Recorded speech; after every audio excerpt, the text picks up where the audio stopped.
Assalamualaikum warahmatullahi wabarakatuh.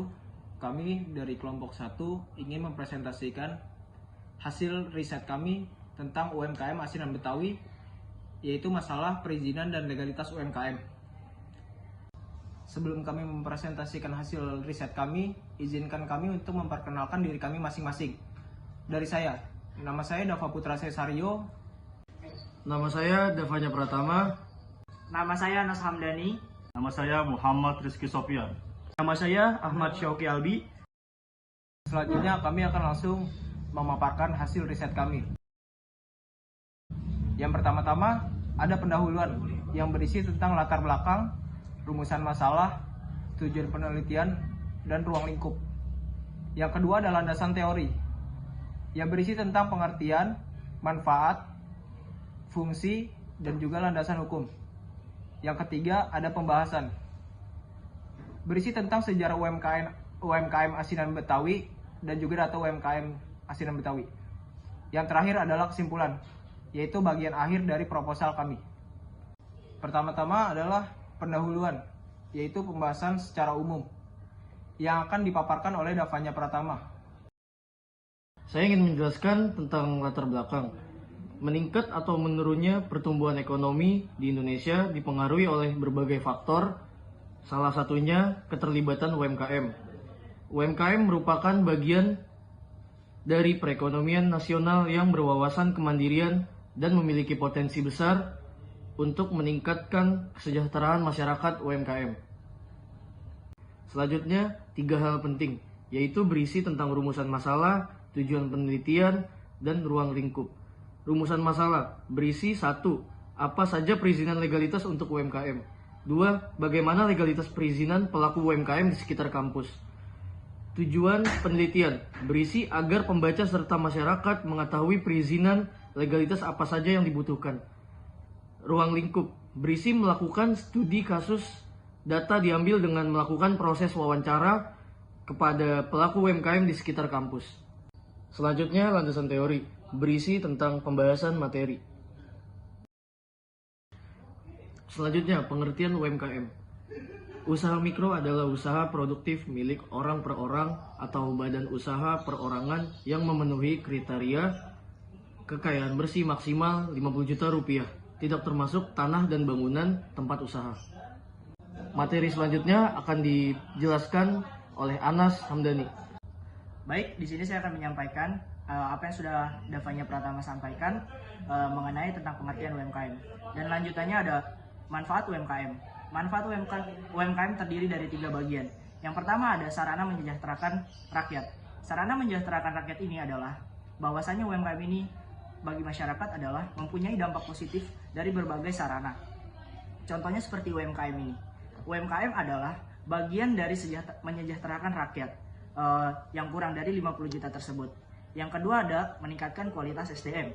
Meningkatkan kualitas SDM ini adalah untuk bertambahnya sumber daya manusia dari berbagai sumber dan membuka inovasi baru, kreativitas baru untuk meningkatkan kualitas SDM.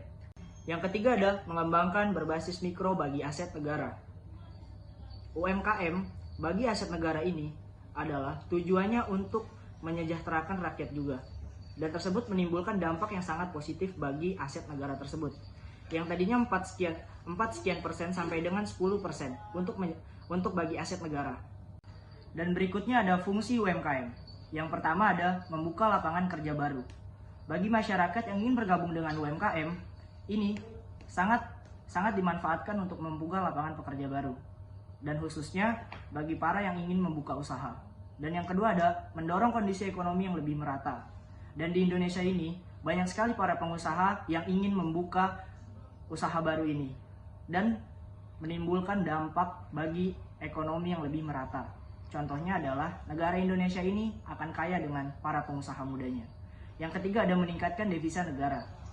Jadi kaitannya UMKM dengan devisa negara yaitu dari sekian banyak pemuda banyak dikaitkan dengan GrabFood, ShopeeFood, itu menambahkan UMKM ini untuk devisa negara tersebut. Dan berikutnya ada landasan hukum mengenai UMKM. Dasar hukum yang menguatkan UMKM di Indonesia ini yaitu terdiri dari 2 bagian. Yang pertama Undang-Undang Nomor 20 Tahun 2008 tentang UMKM. Yang kedua ada Undang-Undang Nomor 11 Tahun 2020 tentang Cipta Kerja. Tentang Cipta Kerja ini yaitu membuka wawasan baru bagi pengusaha muda tentang UMKM tersebut. Dan selanjutnya presentasi ini akan dibawakan oleh Muhammad Rizky Sopian. Sejarah UMKM Asinan Betawi. Berdiri sejak tahun 2017, pendirian usaha ini dilatar belakangi oleh mudahnya pendapatan sayur mayur di pasar tradisional. Pendiri UMKM Asinan Betawi yaitu Ibu Koirunisa memiliki modal awal sebesar 5 juta dan memiliki perizinan yaitu UMK dan NIB. Terima kasih. Selanjutnya akan dibacakan oleh Ahmad Sauki. Promosi dan distribusi UMKM Asinan Betawi. Apa saja cara promosi dan distribusi barang UMKM Asinan Betawi? UMKM Asinan Betawi melakukan promosi dan distribusi barang melalui sosial media Instagram. UMKM Asinan Betawi juga melakukan promosi dan distribusi dengan mengikuti bazar yang diadakan di lingkup kecamatan. Di sini ada analisis SWOT. Analisis SWOT ada kekuatan dan kelemahan, peluang dan ancaman.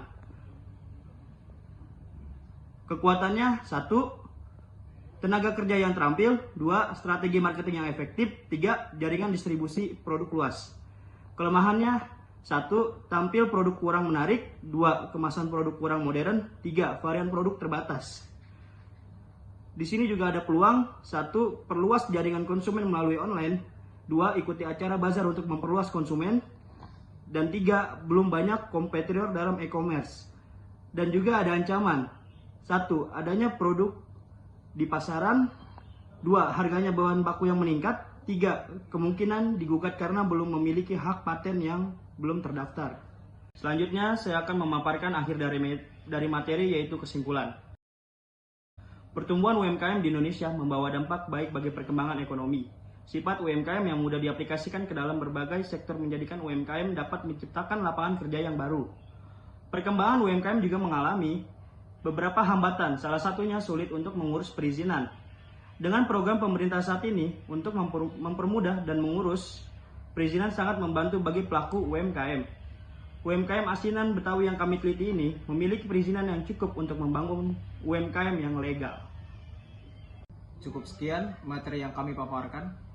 Terima kasih kepada Ibu Agustri Indah, SIPMM, sebagai dosen pengampu mata kuliah Manajemen UMKM dan Koperasi. Sekian, kurang lebihnya mohon maaf.